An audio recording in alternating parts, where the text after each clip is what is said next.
بسم الله الرحمن الرحيم يريدون أن يطفئوا نور الله بأفواههم والله متم نوره ولو كره الكافرون صدق الله العلي العظيم رب اشرح لي صدري ويسر لي أمري واحلل عقدة من لساني يفقهوا قولي رب يسر ولا تعسر وتمم بالخير وبك نستعين يا فتاح رب زدني علما سبحان ربك رب العزة عما يصفون والسلام على المرسلين والحمد لله رب العالمين اللهم صل على سيدنا محمد وعلى آل سيدنا محمد وبارك وسلم اللهم صل على سيدنا محمد وعلى آل سيدنا محمد وبارك وسلم اللهم صل على سيدنا محمد وعلى آل سيدنا محمد وبارك وسلم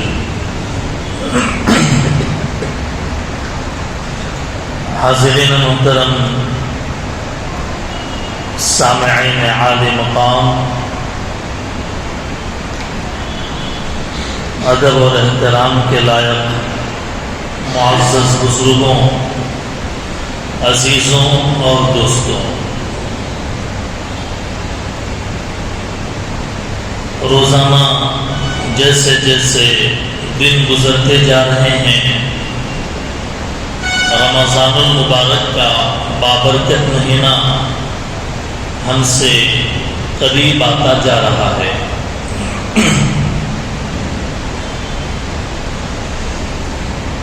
5 شعبان کے بعد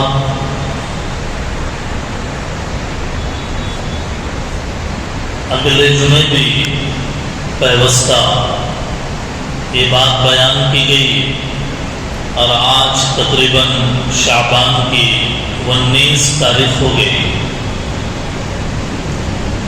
شعبان کی 19 تاریخ ہو گئی ہے۔ اس کا مطلب یہ ہے بس 10-11 دن اور باقی رہ جاتے ہیں رمضان المبارک کی آمد کے لیے۔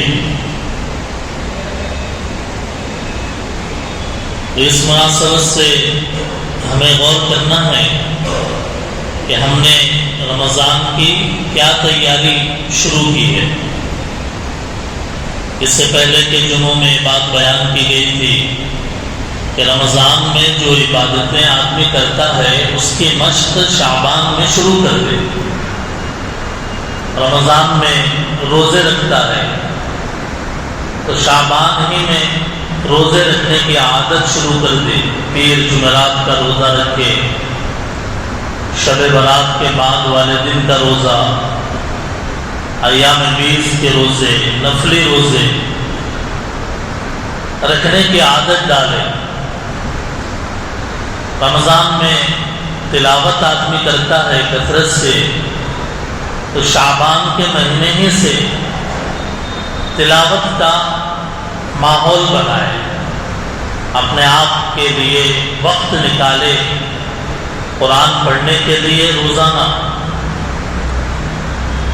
ذکر کا اہتمام رمضان میں ہوتا ہے تو شعبان کے مہینے ہی سے ذکر کا اہتمام بھی آدمی شروع کر دے۔ تو آج کے جمعے میں ہم اپنا جائزہ لیں، ہر آدمی، کہ رمضان کے لیے میں نے کیا تیاری کی ہے۔ اگر تیاری شروع کر دی ہے اللہ کا شکر ہے کہ الحمدللہ کہ تیاری شروع ہو گئی ہے، اور اگر تیاری شروع نہیں کی ابھی تک، اب تک قرآن نہیں کھولا، قرآن ابھی بھی نہیں کھولا، ذکر کرنا بھی شروع نہیں کیا، فرائض نوافل کا اہتمام بھی شروع نہیں کیا، تو جمعے کی آج کی اس گھڑی میں نیت کریں کہ اب سے شروع کروں گا انشاءاللہ۔ عمل کرنے والے ہیں ماشاءاللہ، بہت بڑی تعداد ہے بات سن کر سمجھ کر عمل کرنے والوں کی، جن کو اللہ تعالیٰ توفیق عطا فرما دے تو وہ عمل بھی شروع کرتے ہیں اور پھر بتاتے بھی ہیں کہ ہم نے آج اتنا پڑھا ہے، قرآن کی تلاوت ہم نے شروع کی ہے، ایسا ہے، دل سے دعا نکلتی ہے ان کے لیے، اللہ تعالیٰ ان کو اور ترقی عطا فرمائے۔ محترم بزرگوں،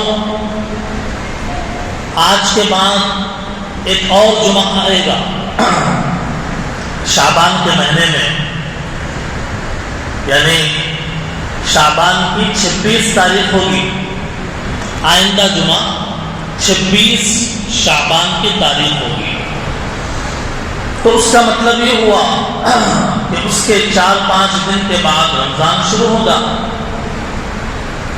تو آئندہ جمعہ ہم استقبال رمضان کے عنوان پر بیان کریں گے انشاءاللہ۔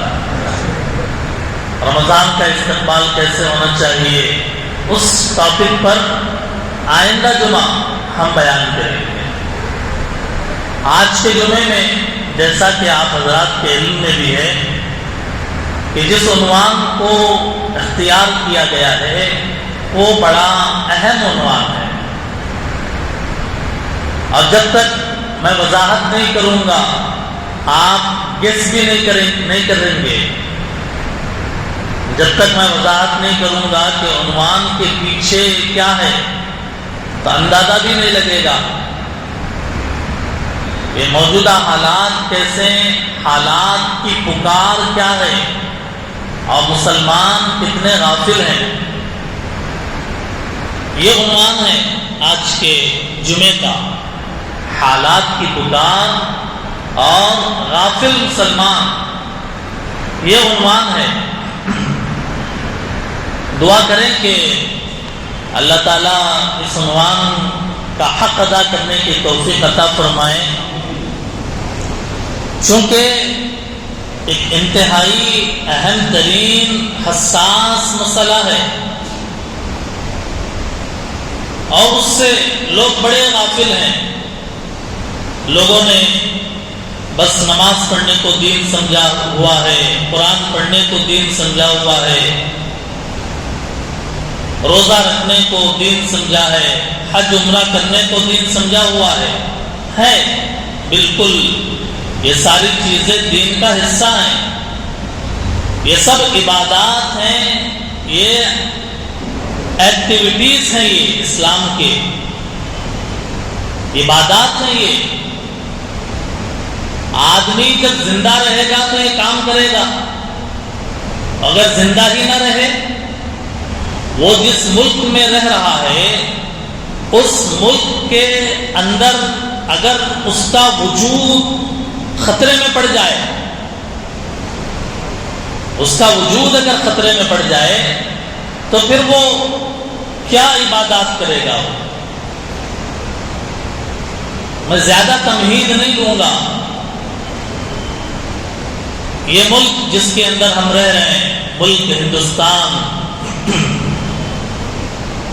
یہ ملک اللہ تعالیٰ کی ایک بہت بڑی نعمت ہے کہ جہاں ہم آزادی کے ساتھ رہتے ہیں، آزادی کے ساتھ اپنا گھر بناتے ہیں، آزادی کے ساتھ اپنا کاروبار کرتے ہیں، آزادی کے ساتھ ہم کماتے ہیں، جماتے ہیں، آزادی کے ساتھ ہم دین پر عمل کرتے ہیں۔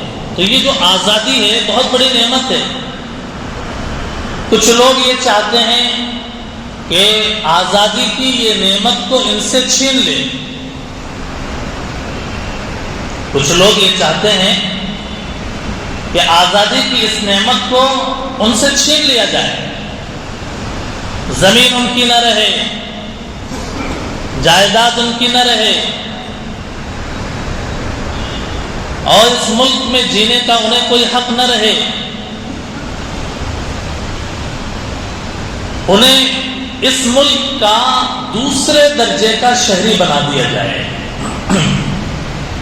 کچھ لوگ یہ چاہتے ہیں، میں کہہ رہا ہوں نماز، روزہ، زکوٰۃ، حج، جتنے اسلام کے کام ہیں سب دین ہیں، لیکن دین پر عمل اسی وقت ہوگا جب انسان خود زندہ رہے گا، انسان ملک کے اندر امن کے ساتھ رہے گا، اس کو اس کے پورے حقوق ملیں گے، تبھی وہ آگے اسلام کے ایکٹیویٹیز کر سکتا ہے، ورنہ وہ نہیں کر سکتا۔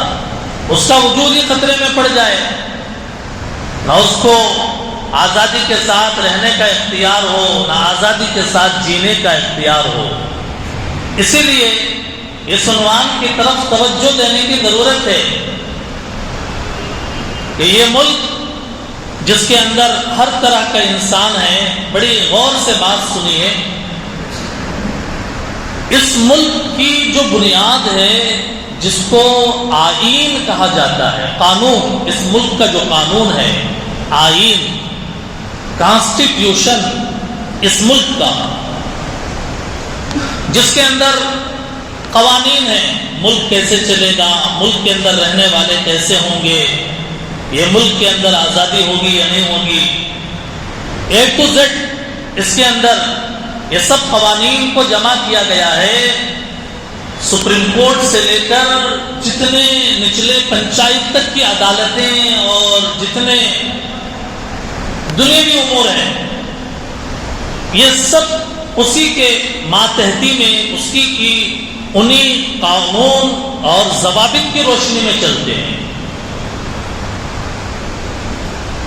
اس سے واقف ہونا اس ملک کے رہنے والے ہر انسان کے لیے ضروری ہے، یعنی مسلمان کے لیے بھی ضروری ہے۔ کتنے لوگ ہیں کہ جنہوں نے اس ملک جو نعمت اللہ نے ہمیں عطا فرمائی، اس ملک کے کانسٹیٹیوشن کو پڑھا ہوا ہے؟ کتنے لوگ ہیں ایسے مسلمانوں میں؟ آپ کہتے ہیں مولانا نماز کے بارے میں بیان کیجئے، فلاں عبادت کے بارے میں بیان کیجئے، بے شک کریں گے وہ، اور ہر چیز اپنے وقت پر ہوگی، لیکن یہ بھی تو ایک المیہ ہے نا کہ مسلمان کتنا غافل ہے، اس کو اپنے ملک کا قانون نہیں معلوم، اپنے ملک کا کے اصول نہیں معلوم، اس کو اس کے ملک کے قوانین نے کیا حقوق دیے ہیں وہ نہیں معلوم۔ کتنے مسلمان ہیں، اللہ معاف کرے، بڑی تعداد ایسی ہے، آٹے میں نمک کے برابر ایجوکیٹڈ ہیں کہ جو جانتے ہیں ان اصولوں کو، قوانین کو، کہ جس کو کانسٹیٹیوشن کہا جاتا ہے، حالانکہ پورے ملک کا نظم و نسق اسی پر چلتا ہے۔ جہالت، ناخواندگی، ناواقفیت کی شرح عام ہے، اس لیے کہہ رہے ہیں کہ نماز، روزہ، زکوٰۃ، حج، یہ سب عبادتیں، لیکن یہ اسی وقت جبکہ ہم اس ملک کے اندر امن کے ساتھ زندہ رہیں، ہمارا وجود باقی رہے گا، تبھی یہ ساری چیزیں ہوں گی، اوپر کی عبادتیں اور اسلام پر چلنا۔ اسی لیے اس کا جاننا، بھارت کے آئین کا جاننا ضروری ہے۔ یہ ملک کب آزاد ہوا؟ 15 اگست 1947 عیسوی کو آزاد ہوا یہ ملک۔ اس کا کانسٹیٹیوشن کب بنا؟ قوانین کب مرتب کیے گئے؟ 26 نومبر 1949 26 نومبر کو تسلیم کیا گیا آئین کو۔ نافذ کب ہوا اس ملک کے اندر، لاگو کب ہوا؟ 26 جنوری 1950 کو قانون یہ ملک کا نافذ ہوا ہے باضابطہ طور پر۔ اب اس وقت میں جو بھارت کا آئین ہے، اس کے جو دفعات ہیں، آرٹیکلز ہیں، وہ سب کے سب 1950 26 جنوری کے بعد سے لاگو ہو کر چلے آ رہے ہیں۔ اب یہ ملک اسی کی روشنی میں چلے گا آگے۔ اس کے مختلف شقیں ہیں، اب اس کی تفصیل میں نہیں جائیں گے۔ چنانچہ اس کے اندر یہ بات بھی ہے، ایک ہندوستان کے رہنے والے ہونے کے ناطے ہمیں جاننا ضروری ہے کہ ہمارے کانسٹیٹیوشن میں یہ بات ہے کہ اس ملک کے باسی کو ہر طرح کے حقوق حاصل ہیں۔ اس ملک کے اندر رہنے والے ہر انسان کو، ہر سماج کے، ہر مذہب کے، ہر ملت کے، کافر ہو مسلمان ہو، کوئی بھی ہو، اس کو حقوق حاصل ہیں، اس کو تحفظ حاصل ہے، پروٹیکشن حاصل ہے اس کو، اور جس دین پر عمل کرنا چاہے وہ عمل کر سکتا ہے، جس دین کی تبلیغ کرنا چاہے وہ کر سکتا ہے۔ اسی کانسٹیٹیوشن کے اندر یہ بات بھی آتی ہے کہ اس ملک کا رہنے والا کون ہے، ہندوستانی کس کو کہیں گے، اس کے بارے میں آئین کیا کہتا ہے، قانون کیا کہتا ہے، اس ملک کا رہنے والا کون ہے، قانون کی نظر میں کون ہندوستانی ہے، کون نہیں ہے، دشمن کون ہے، وہ کیا ہتھ کنڈے استعمال کر رہا ہے، اس سے بحث نہیں کر رہے ہیں۔ ابھی ہم یہ بتانا چاہ رہے ہیں کہ بھارت کا آئین کی روشنی میں اس ملک کا رہنے والا کون ہے، اس کا فیصلہ جذبات سے نہیں ہوگا۔ جذبات میں آ کر کے ہیں ہمارے دادا پردادا فلاں فلاں فلاں فلاں ہم رہتے ہوئے آئے ہیں، ٹھیک ہے، جذبات ہیں سراخوں پر، لیکن قانون جو ہوتا ہے وہ اندھا ہوتا ہے، قانون جو ہوتا ہے وہ دلائل کی روشنی میں ہوتا ہے، قانون فیصلے جو ہوتے ہیں وہ جذبات کے بیس پر نہیں ہوتے، پروف، اس کو پروف کرنا پڑتا ہے۔ تو بھارت کے آئین کی روشنی میں ہمیں سمجھنا ہے، چنانچہ بھارت کا آئین جب آپ کھولیں گے اس کے آرٹیکل 5 سے 11 تک، یہ جتنے آرٹیکلس ہیں 5 to 11، اس کے اندر بھارت کے اندر رہنے والے شہریت کے قوانین موجود ہیں، سٹیزن، اس کے قوانین لکھے ہوئے ہیں۔ اسی کو سٹیزن شپ ایکٹ کہا جاتا ہے۔ اس کے اندر 4 بار امینڈمنٹ ہوا، 1986 کو پہلی مرتبہ، 1992 کو دوسری مرتبہ، 2003 اور پھر اخیر میں 2005 میں۔ اس کے اندر شہریت کے قوانین لکھے ہوئے ہیں، بھارت کے رہنے والے کون ہیں کون نہیں ہیں۔ دیکھیے یہ ملک ہے، ایک مسلمان کو بہت آگے دماغ کھلا ہوا رکھنا چاہیے۔ ملک کا اندر ایک رجسٹر ہوتا ہے کہ جس کے اندر اس ملک کے رہنے والے لوگوں کے نام درج ہوتے ہیں، نیشنل رجسٹر آف سٹیزنز، وہ رجسٹر کہ جس کے اندر اس ملک کے سٹیزنز کے نام ہوں اس کو کہتے ہیں نیشنل رجسٹر آف سٹیزنز۔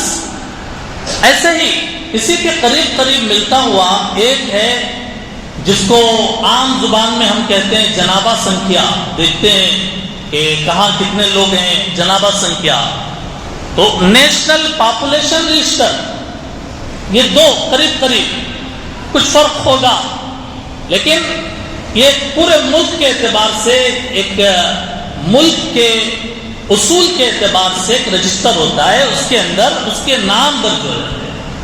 اب دیکھیے قانون کی روشنی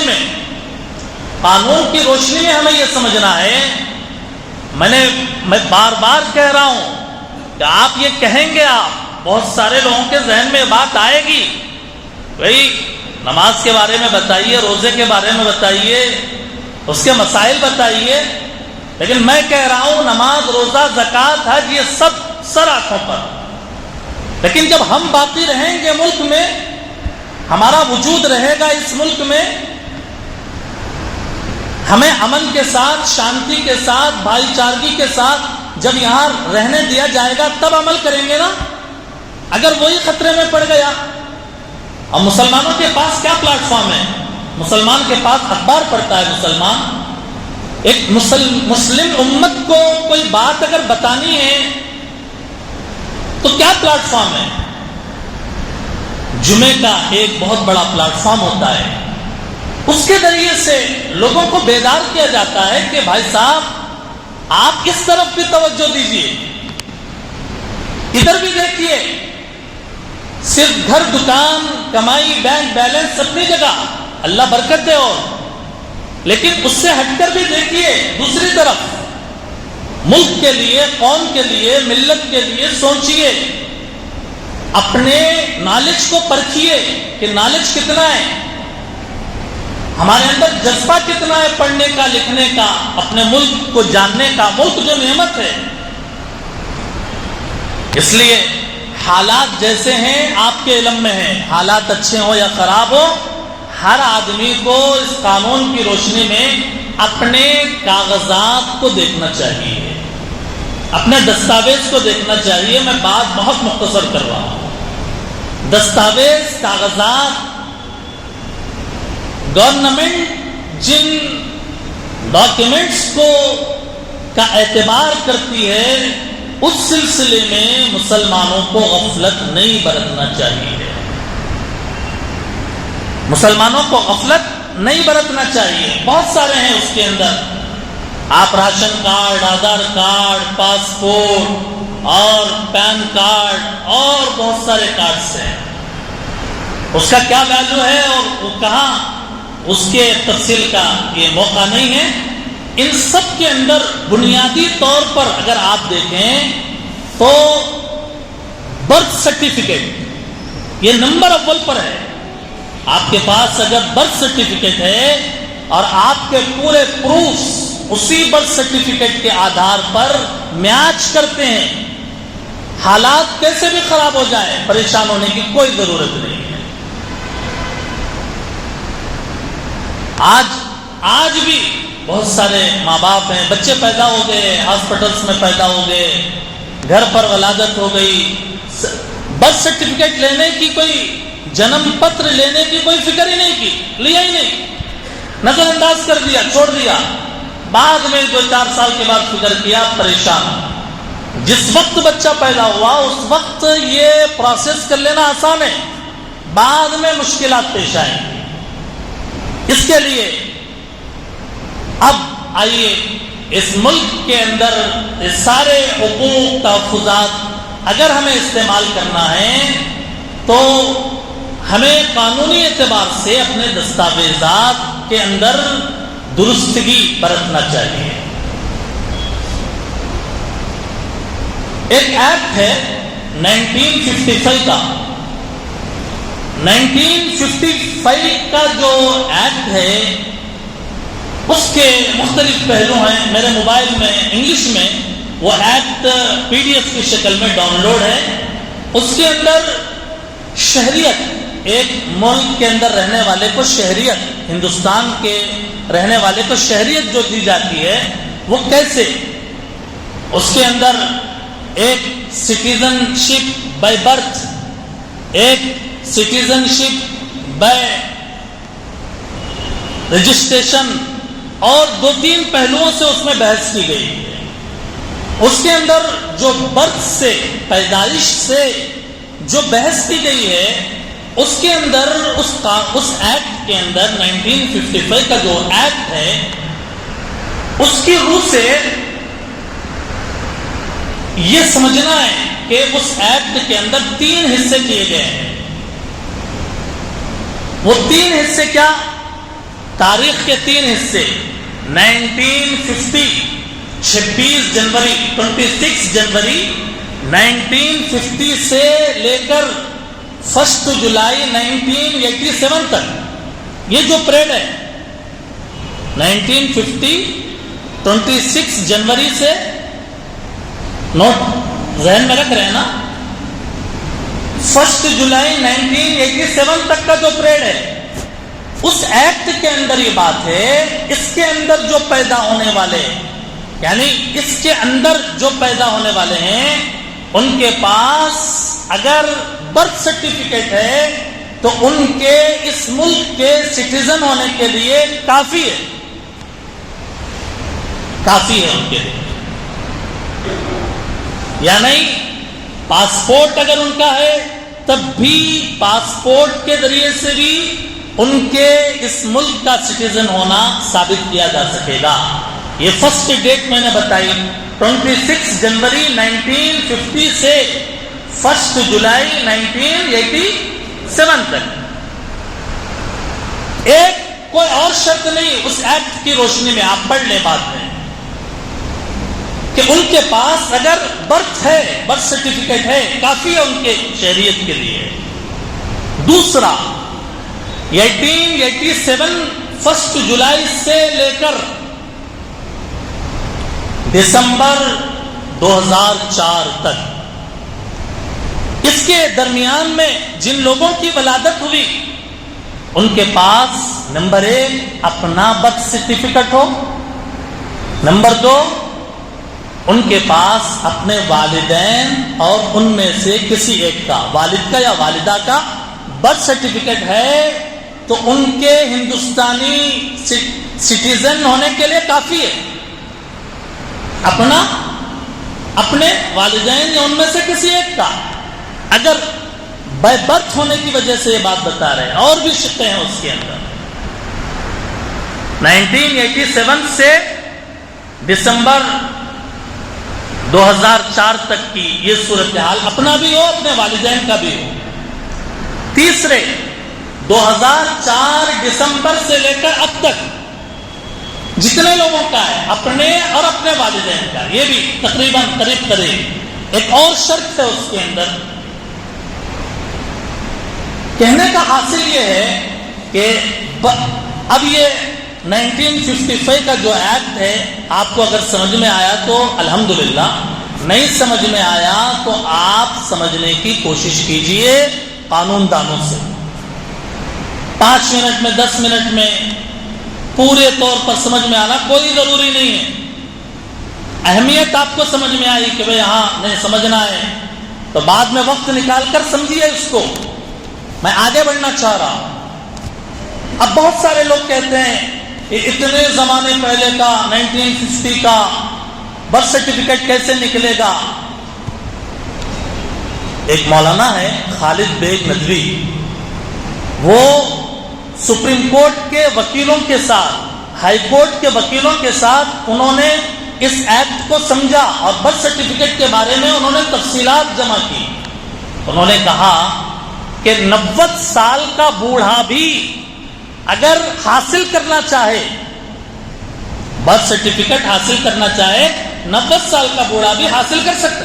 ہمارے پاس نہیں ہے لیکن ہم اپلیکیشن دیں، گورنمنٹ کو اپلیکیشن دے کہ ہمارے پاس نہیں ہے.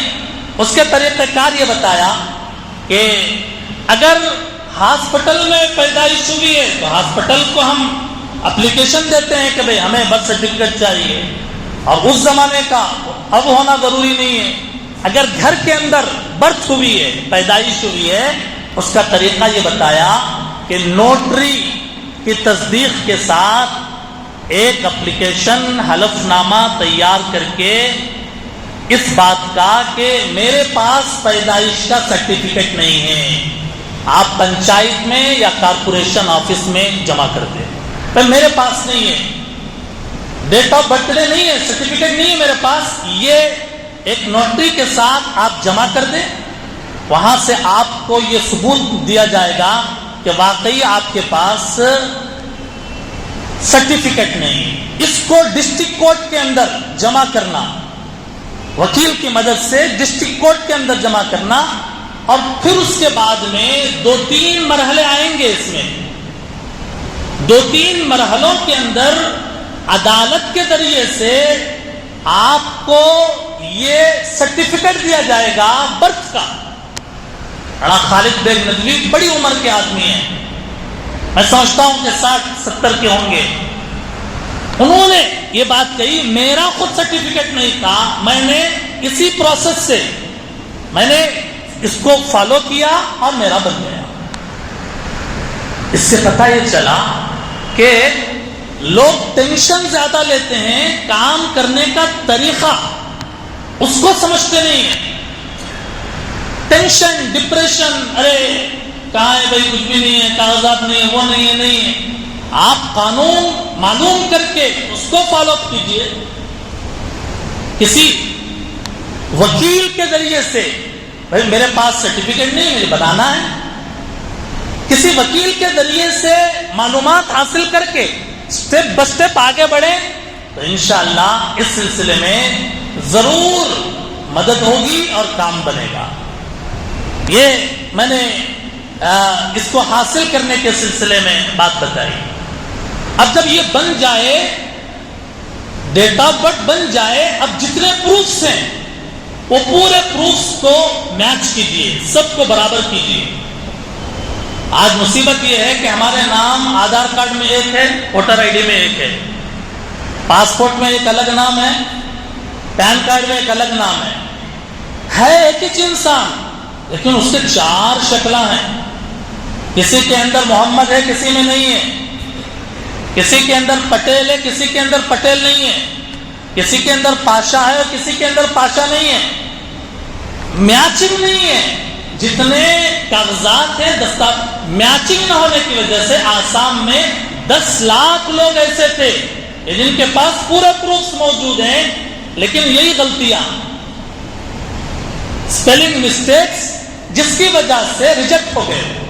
10 لاکھ مسلمان، 10 لاکھ لوگ، اندازہ لگائیے.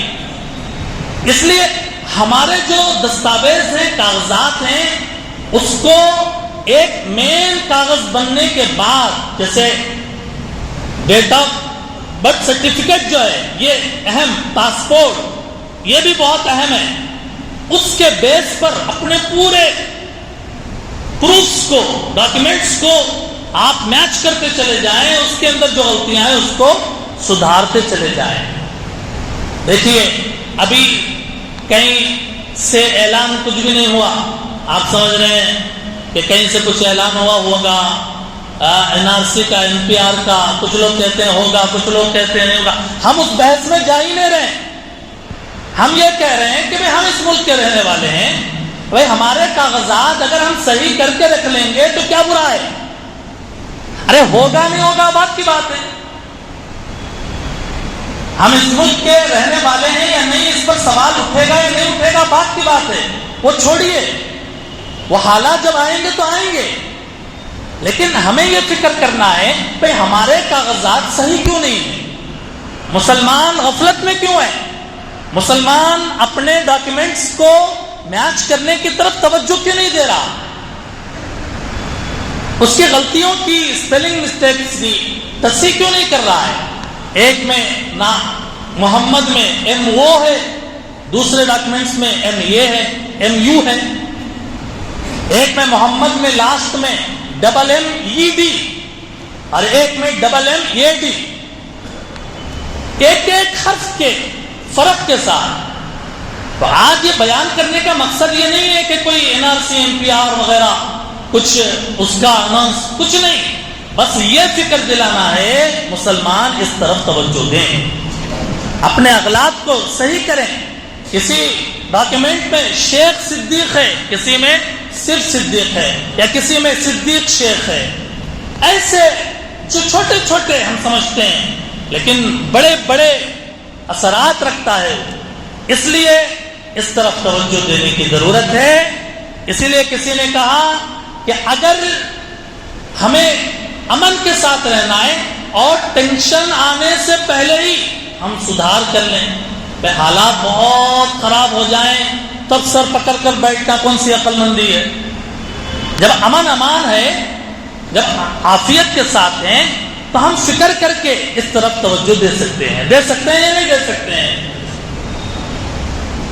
نو ڈاکیومنٹس نو ہسٹری. ڈاکیومنٹس اگر نہیں ہے تو کوئی ہسٹری بھی نہیں ہے، مٹا دیے جائیں گے، ختم کر دیے جائیں گے. جو حالات آئیں گے وہ بہت برے ہوں گے. اس لیے مسلمان بحیثیت مسلمان ہمیں اپنے کاغذات کو درست کرنا ہے. کریں گے انشاءاللہ. اب بات آدھے گھنٹے میں تو سمجھ میں نہیں آتی، لیکن ایک فکر تو پیدا ہو جاتی ہے. ایک فکر تو یہ پیدا ہو جاتی ہے کہ ہاں یہ چیز ضروری ہے. اب اس سلسلے میں جو قانون کے ماہرین ہیں، وکلاء ہیں اور لا کو جانتے ہیں، ان سے مشورہ کریں. مشورہ کر کے پھر اس کے بعد ایک لائحہ عمل کے تحت میں اس پر عمل کرنا شروع کر دے. دعا فرمائیں کہ اللہ تعالی ہمیں اس بات کو سمجھنے کی توفیق عطا فرمائے. جس طرح پہلے مرتبہ ہم لوگ آدھار کارڈ کے لیے جامع میں سینٹر بنا کے کام کیے ہم اس مرتبہ بھی آپ کیا برائے مہربانی طرح کر کے یہاں جامع میں سینٹر لگا دیے تو اس سے جو میرے سب مسلمانوں کی آسانی جی مشورہ کرا انشاءاللہ مشورہ کریں گے. تاکہ یہ بھی پورے جزاک اللہ سنت